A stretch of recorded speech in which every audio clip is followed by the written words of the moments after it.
Build engaging game show styled activities where students compete to reach the top by answering increasingly challenging questions with the Golden Ladder game in AulaViva.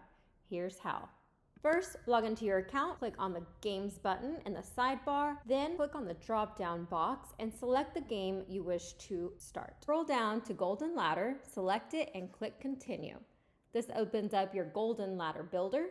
You have your Back button that takes you to your game list, the Delete Game button, Clear Your Draft button, Save Your Game, and Preview as a student.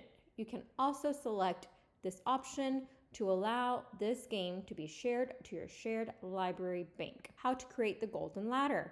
Choose a currency and a top prize. We'll split the ladder evenly.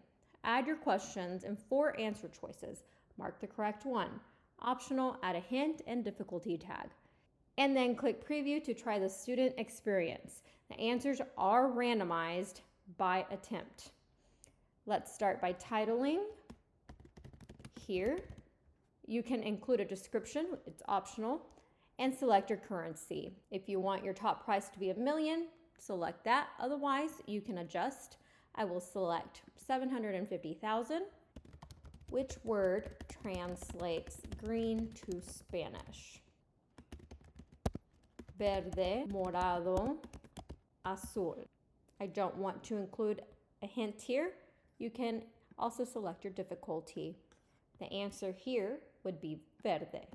And I can move the order around once I have multiple questions. I can duplicate and I can delete the question. I'm going to duplicate it and change this to blue and move the answer to azul.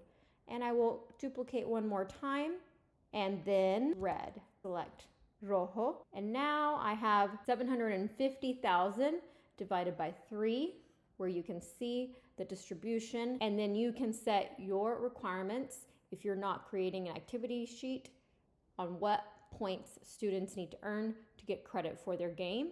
Click Save, Preview. So this is how the questions will look. Which word translates green? Verde. So you can see the wrong is highlighted to green. Which word translates blue? Azul. They earned that point. And then which one is red? I will click azul. And because they didn't get that one correct, the entire game is over and they did not earn their points. They can play again and try to achieve the requirements. I'm going to click back, and that is how you create the Golden Ladder game in AulaViva.